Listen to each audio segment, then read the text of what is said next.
रामगढ़ के पुरोधा व पूर्व विधायक स्वर्गीय दशरथ तिवारी उर्फ पगरिया बाबा का आज पुण्यतिथि मनाया गया, जिसमें रामगढ़ के कई वरिष्ठ नागरिक एवं विधायक अशोक कुमार सिंह ने शिरकत किया। पुण्यतिथि में मौजूद नागरिकों ने पगरिया बाबा के द्वारा आजादी की लड़ाई में उनके योगदान पर प्रकाश डाला। आगे क्या कुछ कहा, देखिए ये रिपोर्ट। पगरिया बाबा अमर रहे,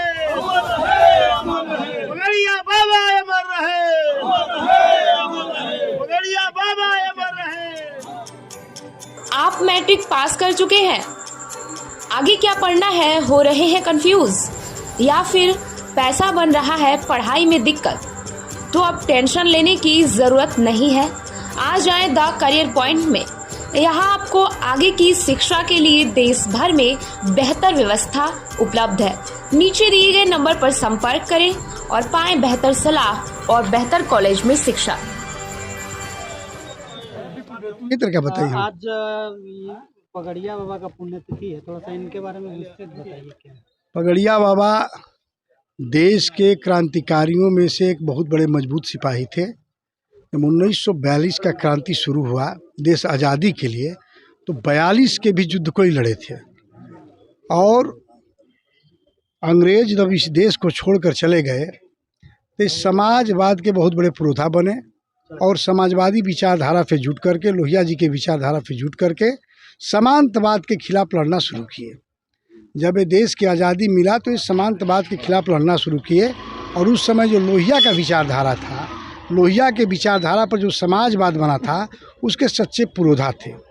मैं आपको बता देना चाहता हूँ कि दशरथ बाबा आज़ादी की लड़ाई में जब लोगों ने दुर्गावती थाना पे आज़ादी के सिपाहियों ने, आज़ादी के दीवानों ने, जब बहुत बड़ा संग्राम हुआ था दुर्गावती में, और उस समय के जितने दीवाने थे आज़ादी के, दुर्गावती थाना पे जा कर के बहुत बड़ा बुलंदी के साथ नारा लोगों ने बुलंद किया।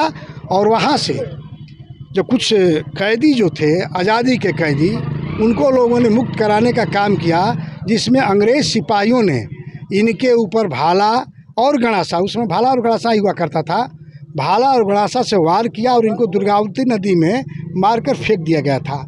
जिनका घाव उनके परिवार के लोग या उनके सानिध्य में जो लोग भी रहे हैं देखे होंगे, पीठ पे कई जगह उनका घाव लगा हुआ था।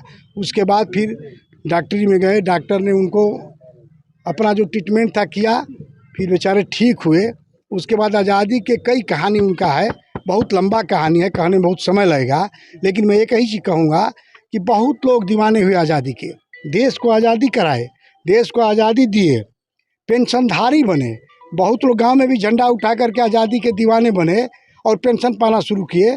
लेकिन पगरिया बाबा जो सच्चाई और जो यथार्थ ज़मीन पे होना चाहिए, उस काम को किए और एक क्रांति के दीवाने थे। एक गांधीवादी होने के साथ साथ जो क्रांतिकारी एक विचार था, जो क्रांतिकारियों का विचार था, उस क्रांति के भी ये विचारक थे। एक मेरा सवाल है, आप एक राजनीतिक व्यक्ति भी हैं, कांग्रेस में भी रहे हैं और अभी बीजेपी में सक्रिय हैं। आपको क्या लगता है कि राजनीतिक तौर पे इनकी उपेक्षा नहीं की जा रही है? देखिए, राजनीतिक तौर पे इनकी उपेक्षा, अब उसके पीछे कारण है।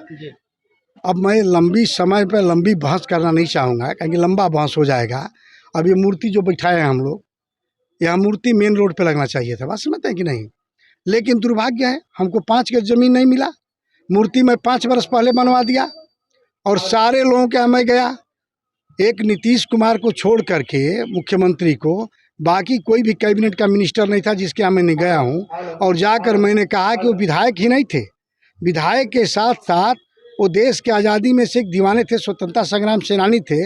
आज भी ब्लॉक पे जो बोर्ड लगा हुआ है उसका नाम उनका दर्ज है, लेकिन सरकार ने इनके लिए 5 गज जमीन कहीं इस्तेमाल नहीं दे पाया। करेगी जब आपके स्थानीय विधायक और सांसद नहीं इनकी दुर्दशा को देख रहे हैं? करे भी सब राजनीतिक बात हो जाएगा, इस पे चर्चा करने की जरूरत नहीं है। यहाँ के जनता के बदौलत, यहाँ के जनता के सहयोग से हम लोगों ने अग्रदूत बन करके लोगों से 10 रुपया जुटा करके, इनका जो निवास स्थान था, ऐसे छोटे से घर में रहा करते थे, वो एक कमरा था, उसी निवास स्थान में हम लोग मूर्ति बैठाने का काम किए। दशरथ